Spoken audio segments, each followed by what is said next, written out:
dalam tak mencuri merompak, mengata ke orang. Inilah masalah kita sekarang. Dalam duk sambut ceramah Maulidur Rasul pun duk ngumpat, padahal Nabi tak ngumpat. Dalam ceramah Maulidur Rasul pun memfitnah, sedangkan Nabi tak fitnah. Ceramah Maulidur Rasul 10 minit dia ceramah pasal Nabi, masuk 15 minit dia mula start tibai orang. Mana ada Nabi tibai orang? Mana ada Nabi fitnah orang? Mana ada Nabi kata ke orang? Mana ada Nabi bermusuh dengan jiran? Mana ada Nabi tak bertegur dengan jiran? Nabi sentiasa buat baik dengan jiran. Nabi sentiasa buat baik pada semua orang, baik orang Islam atau bukan Islam. Nabi sentiasa menyambung silaturahim. Nabi dengar orang sakit, Nabi sampai. Nabi dengar orang mati, Nabi sampai. Diusung mayat Yahudi depan Nabi, Nabi bangun, hormat mayat Yahudi. Ini sifat Rasulullah. Tapi hari ini yang berlaku pada sesama umat Islam, bila dengar umat Islam sakit, pada muka. Bila dengar umat Islam mati, biar dia rasa. Bila dengar umat Islam buat kenduri, tak ada pasal pun nak datang. Bila dengar umat Islam buat ceramah agama, berhenti je lah, tak nak datang. Inilah penyakit yang melanda kita, yang menyebabkan kita ini besok mati dalam keadaan susah. Mak saya ni tuan-tuan, duduk dalam ICU sekarang 8 hari. Masuk hari ni 8 hari. Balik umrah, masuk umrah sihat. Balik umrah saya yang sakit, batuk tak berhenti. Dia sihat, dia pula jaga saya balik-balik pada umrah. Saya kata pada mak tak sihat, mak janganlah pergi umrah. Mak nak pergi juga. Mana nak tahu kok kali ni kali terakhir mak pergi. Bila saya nak balik dah ke hotel kat Mekah, dia tunjuk kaki dia kat saya. Dia kata ni kaki mak dah bengkak. Saya kata mak berjalan banyak bengkak. Dia kata dah, selalunya orang bengkak kaki ni orang nak mati. Mak jangan cakap macam itu, sihat nanti. Seminggu balik umrah sihat, saya yang batuk. Tak mengajar 4 hari, demam. Dia bela saya pula. Seminggu lepas tu dia pula demam, masuk hospital. Sekarang ICU tu. Doktor tak dapat trace apa penyakit dia. Udah jadi macam bahan uji kaji mak saya. Jolok ke sana, tebuk ke sini, heret ke sana. Udah kesian saya tengok. Dah lah umur 74 lah. Kesian tengok. Tapi nak buat macam mana? Tak dapat dikesan. Kuman tu datang daripada mana? Menyerang buah pinggang, menyerang jantung, menyerang hati. Yang doktor tu pula tak ada yang elok. Bila saya tanya macam mana keadaan mak, she quite ill, very ill, no hope, sleepy. Letih benar tu. Saya tanya dekat dia, sleep, no hope, or what? Sleep betul. Mai doktor dia pula, no hope. Ada satu doktor dia kata pukul 12 malam dia panggil saya, Ustaz, sabarlah Ustaz, Allah sayang mak Ustaz. Ustaz sabar lah. Kami jangka sampai 6 pagi je umur dia. Kalau pukul 3 pagi hidup tu pun Alhamdulillah. Sampai sekarang hidup lagi tu. Apa punya doktor? Doktor Cina bagus pula. Doktor Cina kata, okay, your mother is still better. Amazing. Amazing. Menakjubkan.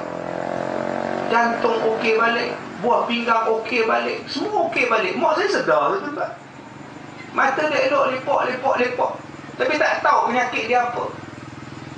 Ini barakah daripada baca Yasin, baca Quran, sembahyang hajat. Masa tekanan darah dia 60, 26. 60 atas, 26 bawah. Nurse panggil ustaz, cepat ustaz, mak ustaz dah kritikal sangat. Tolonglah ustaz bacalah apa. Saya duduk depan dia, saya baca Yasin. Naik 140, naik 50. Terkejut doktor, nurse pun terkejut. Ni Yasin tuan-tuan. berkat bacaan Yasin, berkat doa semayang hajat, kuman ke apa pun tak boleh lawan. InsyaAllah saya yakin mak saya sihat. Saya yakin pada Allah kekuatan dia. Masa sebelum dia sakit, kita baca Yasin pada dia. Abang saya belum habis baca Yasin, dia dah habis dah. Dalam keadaan sakit boleh habis baca Yasin. Jadi tuan-tuan, kita nak hubungan kita sesama manusia ni baik, supaya kita menghadap Allah dalam keadaan baik. Masalah kita sekarang ini, bila kita hubungan dengan manusia tidak berapa baik, kita bimbang. Bila di hari kiamat akan berlaku pendakwaan. Yang ni yang kita takut. Kalau kita di dunia sekarang ni pun takut kena saman, takut pergi kot, takut pergi mahkamah. Tuan-tuan baca kisah hidup P. Ramlee. Syuhaimi Baba, dia buat filem dokumentari tentang P. Ramlee. Yang P. Ramlee mati sakit jantung. Dia cari sejarah P. Ramlee. Rupa-rupanya 2 hari sebelum P. Ramlee mati, nama dia dipanggil ke mahkamah untuk dibicarakan kerana menjamin orang. Dia jamin orang tu tak bayar. Bila tak bayar, dia kena bayar, pergi ke mahkamah. P. Ramlee takut nak pergi mahkamah. Duk susah hati mati tu. Bayangkan tuan-tuan, ini sejarah hidup P. Ramlee. Syuhaimi Baba buat dalam Astro cerita dia. Macam mana dia mati. Tidur tak boleh, siang malam duk fikir pasal mahkamah. Orang nak kenal dia, mahkamah nak panggil dia, duit tak ada nak bayar pula. Nak jawab apa? Akhirnya mati dalam keadaan tertekan P. Ramlee. Kita besok di hari kiamat macam itu. Orang tu nak dakwa, orang ni nak dakwa, kawan ni nak dakwa, anak nak dakwa pasal kita sepak tanpa sebab. Isteri nak dakwa pasal kita tak pernah mengajar ilmu pada dia. Suami nak dakwa pasal isteri ni tak bagi makan pada dia. Isteri tak layan dia. Isteri derhaka pada dia. Mak nak dakwa pasal kita tak pernah jaga mak. Bapak nak dakwa pasal bapak kita sakitkan hati bapak. Jiran nak dakwa pasal buang sampah kita depan rumah dia. Malam-malam pergi buang sampah depan rumah dia. Lori sampah tak kutip, busuk rumah dia. Dia dakwa di hari kiamat. Orang ni dakwa kita sebab kita fitnah dia. Orang ni dakwa kita sebab kita mumpak dia. Berapa banyak orang nak dakwa kita, dan berapa banyak pahala yang kita bawa. Bolehkah kita bayar? Tuan-tuan kalau kena saman di mahkamah dunia, tuan-tuan kaya, tuan-tuan peduli apa orang nak saman? Mahkamah kata bayar 1 juta, bayar. Duit aku 100 juta. Tak apalah, tak ada luar 100 juta. Cuba tuan-tuan tak ada duit, kena bayar saman 1 juta. Nak bayar dengan apa? Tak masuk penjara. Begitulah di hari kiamat. Yang akan membayar saman orang, yang akan membayar dakwa orang, ialah pahala. Pahala yang tuan-tuan semayang, pahala pergi haji, pahala buat ibadat, pahala itulah yang duk bayar. Bayar orang dakwa mengumpat, bayar orang yang mendakwa memfitnah, bayar orang ni, bayar orang ni. Lama-lama pahala tuan-tuan rata. Bila dah rata pahala, tiba-tiba ada lagi mai minta. Ramai lagi pula duk minta, duk dakwa, duk klaim. Nak bayar dengan apa? Akhirnya terpaksa tanggung dosa orang. Ambil dosa dia, buh tak kepala kita. Ambil dosa dia, buh tak kepala kita. Lama-lama pahala habis, dosa yang bertimbun. Dan bila dosa bertimbun, tempat dia di mana? Neraka. Habis pahala semayang. Sebab tu tuan-tuan, saya minta pada tuan-tuan, kita yang duduk di kampung tersusun, yang duduk di taman, jaga sungguh-sungguh perpaduan. Jaga sungguh hubungan kasih sayang. Jaga sungguh-sungguh. Jangan terikut dengan orang. Hari ni kita ni terikut dengan orang. Orang boykot, kita pun boykot. Sebab tak mau hilang kawan. Orang pulau, kita pun pulau. Sebab kita takut kita pula kena pulau. Orang tak mai, kita pun tak mai. Sebab takut kita dicop. Takut kena cop. Ni pergi ceramah malam ni, dia ni. Mai ceramah pun tak boleh apa. Sedangkan inilah pahala yang besar. Mai ceramah ni, malaikat duduk ni, tuan-tuan, dia payung kita. Rahmat malaikat ni payung kita. Malaikat duk doa pada kita ni, ampunlah dosa Cik Lia, ampunlah dosa Cik Li, ampunlah dosa Kak Cik Kiok. Mana dia Pak Cik Kiok? Ampunkanlah dosa orang ni, ampunkanlah dosa ni ya Allah. Sampai habis ceramah, sampai kita balik rumah, malaikat minta ampun. Tuan-tuan tak mau tak? Malaikat minta ampun. Malaikat tak ada dosa, ibadat 24 jam, tetapi dia minta ampun pada Allah. Takkan Allah tak makbulkan? Tapi ada orang benci ceramah. Saya ceramah, tuan-tuan, ada orang koyak poster. Ada yang koyak poster ceramah. Tak apa, koyak pi. Besok Allah pula koyak lepas. Dia tak susah hati. Ada yang koyak gerengkam, ada yang koyak poster. Saya tetap ngajak hak mai ramai tu. Walaupun dikoyak, dia produk telefon Ustaz. Malam ni tak tahulah Ustaz, koyak merata habis dah poster kita, tak ada orang apa malam ni Ustaz. Ustaz mai Ustaz dah. Saya kata, yang nak mai tu bukan kerana poster, yang nak mai tu kerana Allah pilih. Allah pilih. Bukankah pilihan Allah terbaik? Yang pi umrah, yang pi haji tu Allah pilih. Serupalah yang mai dengan ceramah ni pun Allah pilih. Allah pilih. Dan kita beruntung menjadi pilihan Allah. Duduk dalam majlis ilmu, pahalanya macam 1000 rakaat sembahyang sunat. Duduk dalam majlis ilmu, selangkah kita menuju ke majlis ilmu, satu langkah itu menuju ke syurga. Satu langkah pergi, satu langkah balik, mendekatkan kita dengan syurga. Andai kita kata mati malam ni dalam pergi belajar, maknanya kita pergi mati dalam keadaan menuju syurga Allah. So, apa yang kita takut dengan majlis ilmu? Apa yang kita anti dengan majlis ilmu? Kita nak mati baik. Saya nak mati baik. Itu tujuan saya mengajar. Orang tanya saya, Ustaz tak letih ke? Saya kata tak letih. Tak penat ke mengajar ke? Tak penat. Bila saya buka kepiah ni, isteri tengok lah rambut tak ada. Saya duduk tunggu hospital dengan adik-beradik saya.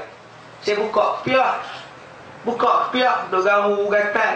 Adik saya berdiri, saya duduk. Dia tengok lah abang, rambut tak ada lah. Saya tutup balik. Saya kata rambut nak ada macam mana? Banyak masalah, nak selesai masalah orang. Hak nak nikah, jumpa saya. Hak nak cerai, jumpa saya. Hak sakit, jumpa saya. Hak sihat, jumpa saya. Hak nak meniaga, jumpa saya. Nak panggil ceramah, jumpa saya. Nak buat rumah, jumpa saya. Semua jumpa. Sebab tu saya tak payah jadi YB. Hidup saya lebih ada YB. YB nak jumpa pun susah. Tunggu pilihan raya baru ada. Saya ni jumpa lah tak mana. Hak minta duit pun ada. Macam-macam. Duk fikir, asal duk fikir masalah orang garu. Asal fikir masalah orang garu. Tu hak relai rambut. Gugok rambut pun tak apa. Duk fikir masalah orang. Saya nak mati dalam keadaan baik tu. Bila mati dalam keadaan husnul khatimah, mati dalam keadaan ahabba liqa Allah, saya yakin Allah akan suka jumpa saya. Itu tujuan saya. Sebab tu saya baik dengan semua orang. Dan saya minta tuan-tuan peperangan macam itu. Baik dengan budak-budak, baik dengan orang dewasa, baik dengan orang tua, baik dengan musuh. Baik dengan kawan. Kita hari ini cuma bagi salam dengan kawan. Cuma baik dengan kawan. Dengan musuh kita tak baik. Sedangkan Imam Ghazali kata, manusia nak jadi hebat ada beberapa cara. Manusia nak jadi hebat, yang pertama kena tanya kawan, perangai kita ni elok tak elok. Nombor satu, dia kata kena tanya kawan, aku ni bagus tak bagus. Cik Alia ni kawan tuan-tuan, sambil duk minum teh tarik kedai kopi, tanya Alia, hang tolong tengok aku ni okey ke tak okey, tolong perbetul aku. Ada tak pernah kita pergi tanya macam tu? Ha, oh Kak Ha, Kak Ha tengok poh ni okey ke tak okey? Aku tengok hang tipah ni tak okey tipah. Duk kena tertipu saja. Tanyalah, saya ni perangai elok dah Kak Ha? Saya ni elok dah panggil saya Kak Ha? Tolonglah tegak saya Kak Ha. Itu cara nombor satu nak jadi baik. Cara nombor dua nak jadi baik, kena tanya guru.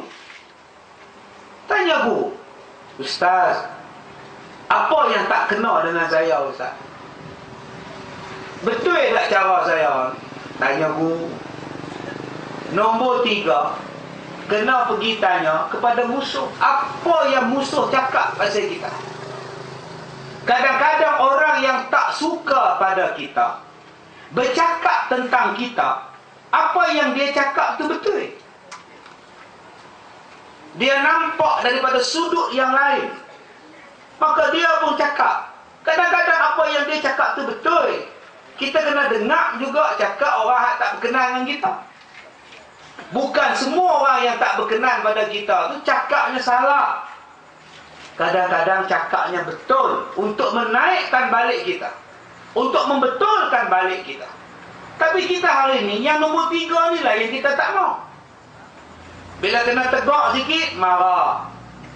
Bila kena ni sikit, lari. Bila rantang sikit, belah.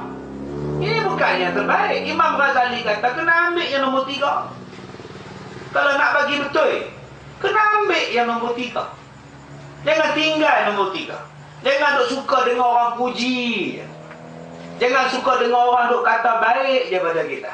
Bila kita nak jadi maju, kalau asyik duk dengar puji, kita tak akan menaik. Malah orang yang puji ni makin kembang. Akhirnya pecah punggung. Kita nak semakin bagus. Kita nak semakin baik. Tuan-tuan yang dirahmati Allah. Jadi daripada hadis ini, Nabi sebut tanda-tanda orang yang mati dalam keadaan dia suka jumpa Allah. Apa tanda? Nombor satu tandanya ialah selepas dia mati, dahinya berpeluh. Ini tanda nombor satu. Dahi berpeluh. Tuan-tuan janganlah peluk orang yang mati. Setengah orang dia tak faham, dia pergi lap, dia peluk orang yang mati. Tak payahlah. Sebab tanda orang yang mati baik, dahinya berpeluh. Yang kedua, tuan-tuan boleh nampak pada wajahnya, wajah tenang. Ada orang yang muka dia hitam, bila dia mati jadi jernih mukanya.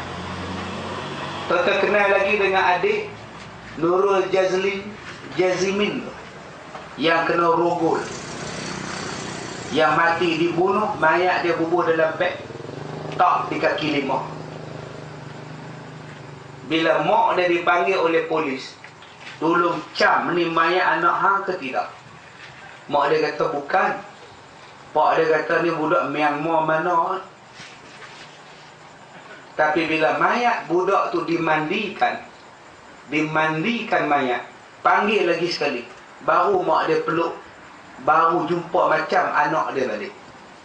Ni orang mati baik. Walaupun dia mati tu kita dengar kesian, kena rogoh lah apa, tapi dia syurga. Mula-mula mak dia tak kenal ni budak mana ni, ni bukan anak saya ni. Pak dia bertumbuk lindit, ni bukan anak saya ni. Bila ustazah tu mandikan mayat budak ni, mai tengok lagi sekali, ni anak hang ke tidak? Baru betul balik pada asal rupa anak dia baik. Ini tanda-tanda orang mati baik, tuan-tuan. Tambah budak kecil, mesti masuk syurga dah budak tu, kompak masuk syurga. Yang ketiga, tanda-tanda orang yang mati dalam keadaan baik, dia boleh melafazkan kalimah la ilaha illallah. Puas hati kita, tuan-tuan. Pak kita mati, lafaz la ilaha illallah, puas hati kita. Sebut dengan jelas, la ilaha illallah. Saya bila duduk dalam bilik ICU mak saya, untung mak saya duduk dalam bilik ICU. Bilik ICU dia ada cermin. Orang lain tak ada cermin, dia yang ada cermin, senang masuk. Duduk cokok dalam tu baca Yasin, tak ganggu orang. Saya bukan baca Yasin saja, saya duduk sebut la ilaha illallah, la ilaha illallah, la ilaha illallah, Muhammadur Rasulullah. Cakap, masa dia dengar apa kita cakap, dia faham apa kita cakap, cuma dia tak ada jawab. Mulut penuh dengan wayak nak cakap lagu mana. Bila kita sebut la ilaha illallah, la ilaha illallah, mulut dia bergerak, la ilaha illallah, la ilaha illallah. Jadi tuan-tuan, benda-benda macam tu kita kena buat selalu, jadikan sebagai zikir. Tapi kalau kita tak menzikirkan kalimah afdalu zik, fa'lam annahu la ilaha illallah, kita takut besok mulut nak mengucap pun payah. Nak habis perkataan la ilaha illallah pun susah. Mulut kotor dengan umpat, mulut kotor dengan fitnah, mulut kotor dengan bahasa-bahasa maki, kita bimbang besok tak boleh mengucap. Dan di antara sebabnya ialah ketika azan berkumandang, ketika itulah kita sibuk cakap. Jaga-jaga tu. Masa orang duk mbah, masa tu lah sibuk nyembah. Masa orang duk mbah, masa tu lah sibuk duk bungkit telur. Pasal malam duk bungkui asam boy, duk bungkui jeruk pelang. Orang duk mbah masjid surau, Allahu Akbar, Allahu Akbar. Ya dia duk ambil jeruk pelang. Boh RM2. Telur 20 biji. Cuba berhenti sat.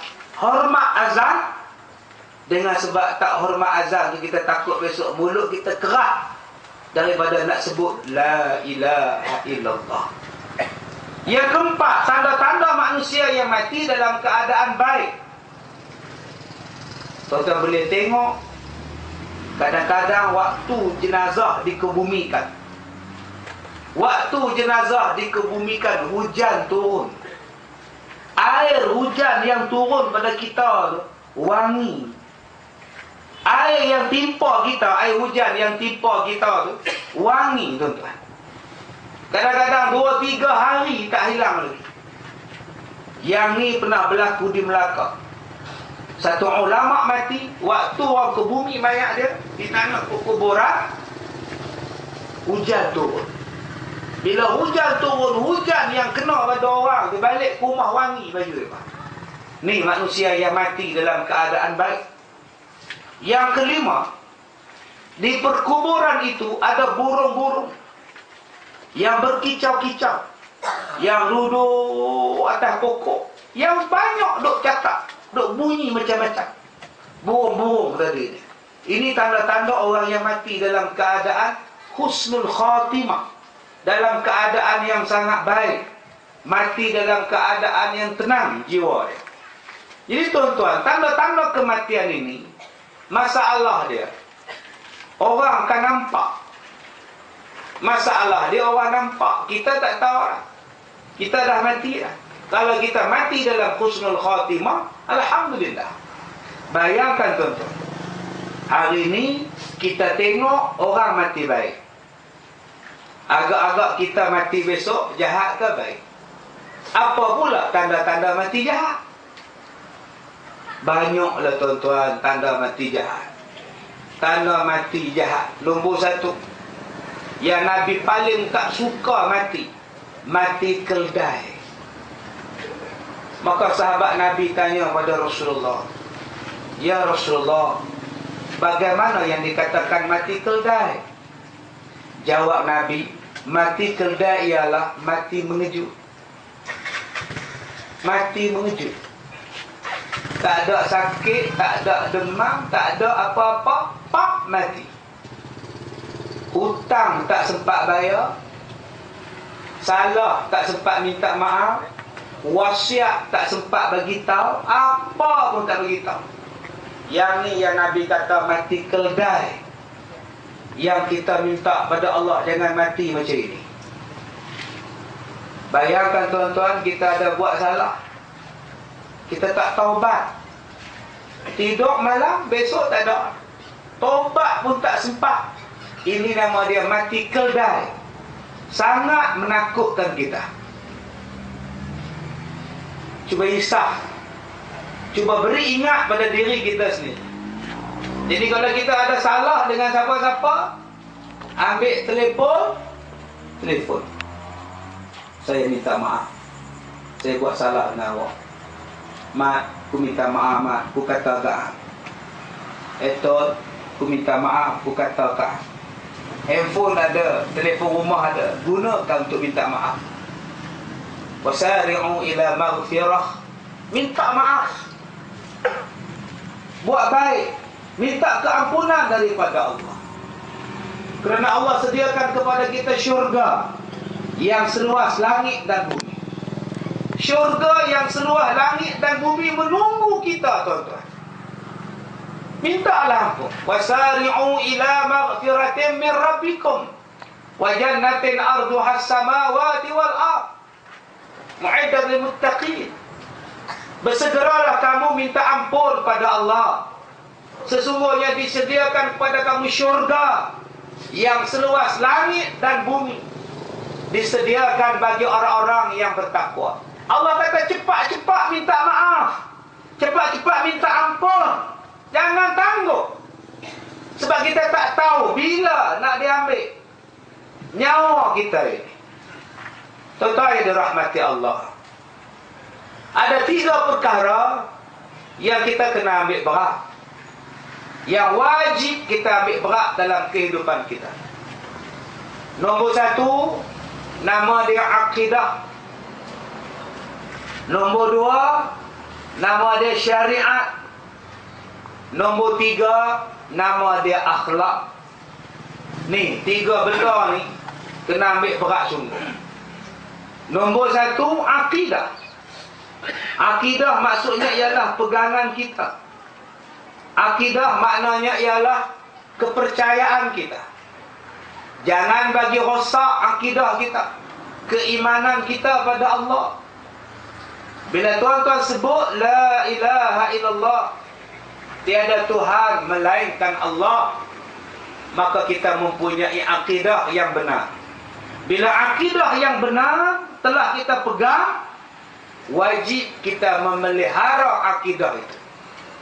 Wajib kita kena jaga. Nombor 1, jaga akidah. Cuba tengok daripada hujung rambut kita sampai hujung kaki kita, ada tak benda-benda yang melanggar akidah yang sedang kita buat sekarang? Tengok di kepala kita, ada tak benda yang merosakkan akidah? Tak ada. Turun ke mata, tak ada. Turun ke pipi, ada. Apa dia? Susuk. Syirik pada Allah. Pergi cabut, buang susuk. Macam mana nak buang, Ustaz? Tok bomo yang masuk susuk dulu mati, pergi makan pisamah. Makan pisamah dengan pergi ziarah orang mati. Itulah pantang orang susuk. Pantang orang makan pakai susuk. Nombor 1, makan pisang.